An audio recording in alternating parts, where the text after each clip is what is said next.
Oh, like I said, man, that's a big dude. You know what I mean? He ain't even at 168. You know, when you look Right, not now. He's at 175, yeah. he probably can't even make 168 no more. But when you look at these fights, you know, especially like I said, I don't want no handouts either. I want to, you know, earn my spots everywhere I go, even at 175. But, you know, I see that weight class. You know, I want to become champion at 175, and that's exactly what I'm going to do. Yeah, that's a tough fight. I don't know if Bud can overcome that. That's different. That's a lot. That's a lot to overcome. Height, reach, the speed of Benavidez coming downhill, the stamina, because this a guy that does get stronger as the fight goes also.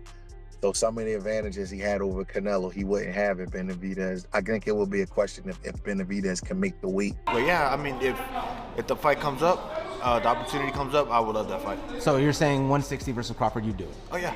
Yeah. Right after beating Canelo Alvarez, Terence Crawford fired back at David Benavidez, saying he can't even make 168 and the boxing world can't stop talking about it. After his win over Canelo, Crawford sat down with Stephen A. Smith to discuss what might come next. And as Smith pressed forward, he raised the question of David Benavidez as a possible opponent. That was when Crawford unleashed a sharp response that immediately set social media and analysts on fire. With one statement, he questioned whether Benavidez could even make the super middleweight limit, suggesting that the talk of a showdown might not hold any weight at all. But if you were at 168, when we think about anybody at 168 outside of Canelo, the first name that comes to anybody's mind is David Benavidez. What about the potential for a fight like that? oh, like I said, man, that's a big dude. You know what I mean? He ain't even at 168. You know, when you look Right, not now. He's at 175, yeah. he probably can't even make 168 no more. But when you look at these fights, you know, especially coming up, you gotta be realistic. You gotta, you know, say, all right, you know, how big is this dude really is? Because David Benavidez, he can fight his ass off, you know. And I told him that a long time. I told him that when, you know what I mean, before I fought his brother. You know, I said, man, dude, you can fight, dude. You're gonna do big things.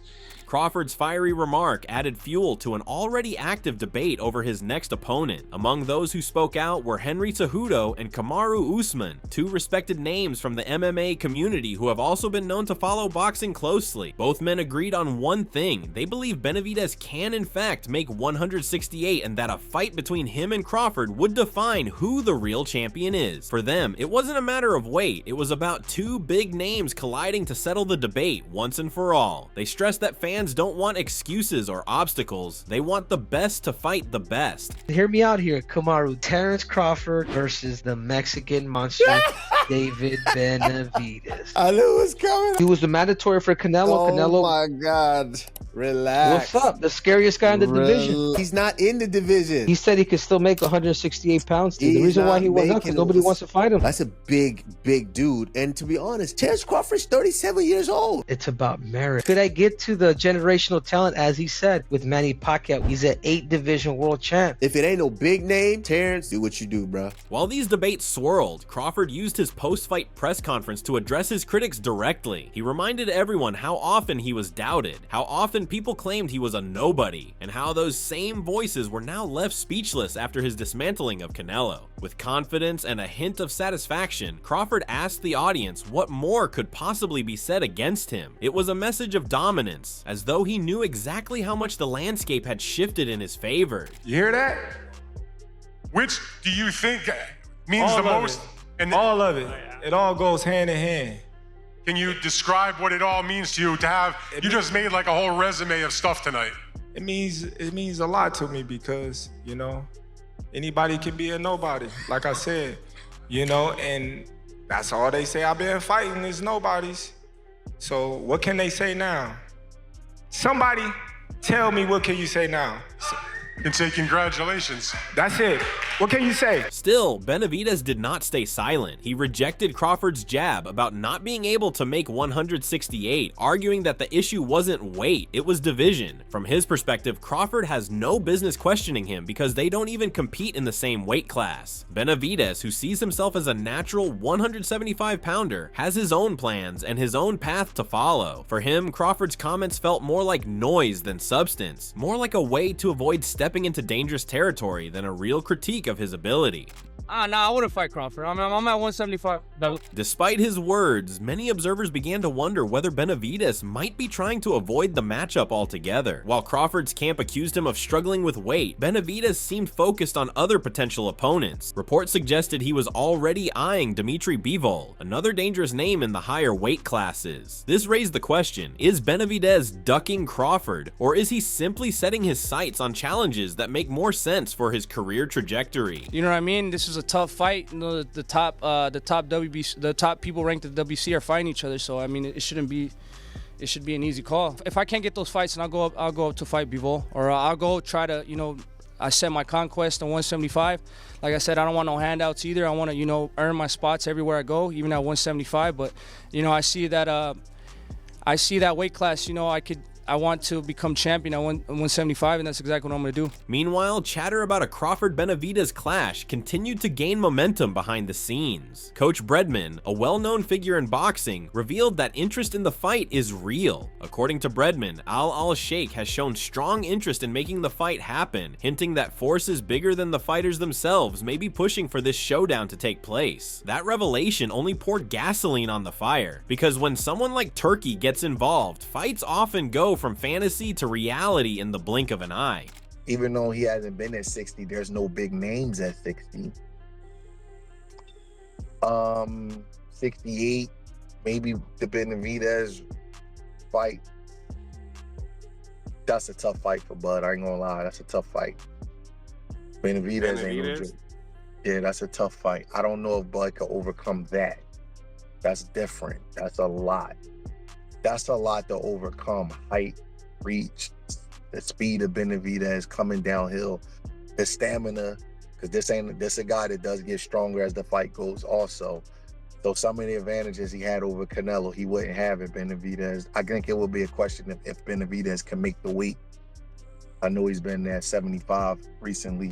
As speculation built, David Benavidez's father and trainer, Jose Benavidez Sr., stepped forward with his own thoughts. He acknowledged Crawford's greatness and praised him for his skill and achievements, but his tone quickly shifted to a warning. In his view, Crawford might have handled Canelo, but David is an entirely different challenge. He described his son's punches as hardcore and cautioned that facing Benavidez would not be the same as facing Canelo. According to him, Crawford would be standing across from a Mexican monster at his absolute best, and the result would be far different than what fans had just witnessed. His words were not only protective, but also promotional, painting David as the true danger of the division.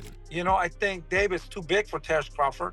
I think Terence Crawford will be like 38 years old, you know? I mean, it will not be the same as Canelo, man. We know David comes in and throws a lot of punches and put the pressure, and no disrespect to Terence Crawford, he's the best pound for pound. He's in the books to do history. He did something that nobody could do. But at the end of the day, we're talking about the Mexican monster, you know? David's young, strong, super big for Terence Crawford. And, you know, even Terence Crawford said that Kavalakis or whatever. On the other side, Crawford's longtime trainer, Bomac, was quick to shut down the idea of a Benavidez fight. While others entertained the hype, Bomac dismissed it, emphasizing that the team was focused on routine progression and more realistic future options. His words signaled that the Crawford camp was not ready to let outside pressure dictate their path, regardless of how badly fans or promoters wanted to see the fight. For Bomac, the priority was staying disciplined, not chasing headlines. Canelo? Turkey dropped. You know, people are talking about it. Turkey hinted at that. He was like Benavidez. Yeah, he Turkey, did. so Turkey just posted that this morning, wondering if Benavidez can make 168. Maybe he has plans or ideas of maybe trying to match up Benavidez and Terence Crawford. No, we ain't doing that fight. Maybe planning on vacating the belts. No, we ain't gonna vacate the belts. You know, we just gonna sit where we need to sit for a minute, and then, just like I said, get back in the gym and do our thing. Honest. And he don't want none. Even as this back and forth unfolded, another voice entered the mix, Virgil Ortiz. The young fighter not only offered his take, but also called out Crawford directly. Ortiz said he would gladly step into the ring with Crawford, but only on his own condition. The fight would take place at 160 pounds. To him, it wasn't a big problem, and he was more than willing to test himself against the reigning pound-for-pound king. Ortiz positioned himself as someone ready to step up when others were still circling around negotiations. But yeah, I mean, if the fight comes up, the opportunity comes up, I would love that fight. So you're saying 160 versus Crawford, you do it? Oh yeah, yeah. Even if it's right now like at 154, like let's say he says, you know what, I want you to jump up to 160. Why not? I mean, I feel like I'm a big 154 as it is, you know? I mean, I was a big 140. I was a 140, a big 140, a big 147, a big 154. I think 160, I've always said I'd go to 160 eventually, so why not? Ortiz didn't stop there. When asked about the possibility of Benavidez making 168, he dismissed the idea entirely. In his eyes, there was little chance of Benavidez successfully cutting down to that weight. Ortiz argued that the super middleweight limit would be far too difficult for Benavidez to hit, especially at this stage in his career. In saying this, Ortiz not only threw shade at Benavidez, but also cast doubt on the fight that so many people were hoping for. His remarks echoed Crawford's original criticism, but added more force from an outsider's perspective. I mean, I don't know if David can make the weight anymore. I mean, it's one thing to want to go down, but are you still able to? So I don't know. Would it entice him? Maybe, but that doesn't mean that he can do it, you know? I mean, that's he's been at 168 for a while. This mixture of comments, reactions, and predictions has left fans with plenty to think about. Crawford has already solidified himself as one of the greatest fighters of the decade, a man who silenced his doubters by conquering Canelo and achieving the kind of historic feat few boxers ever will. Yet even with that victory fresh in everyone's mind, the narrative has shifted to what's next. The buzz has grown louder by the day, turning every interview, podcast, and article into part of the same larger question. Who will Crawford face next, and will Benavidez be the one to step up? Oh, Crawford and Benavidez. He said he wondered if Benavidez could make 168. We just talked to Bomac and he was like, "Nah, we don't want to do that." Yeah, I just think Benavidez. He's like what, 6'5", 6 something like that. He's a big dude, bro. He's a big dude, man. So I just who knows? Now you got fight announcements now. They got, you know, Rey Mysterio fighting Andrew Tate, and I don't know, just crazy stuff. So we'll see, man. We'll see. Benavidez continues to loom as both a potential rival and a question mark. His weight, focus, and intentions all under scrutiny. Analysts, fighters, and even family members have spoken, but no one can say for certain if the fight will materialize. What is clear is that the tension between these two names has sparked new life into boxing's ongoing debates. The drama is no longer just about Crawford's greatness or Benavidez's potential. It's about whether or not these two paths will collide in the ring. Care about fighting Benavidez. That's just Turkey trying to pull rank. Turkey trying to show he got a golden arm. You know what I mean?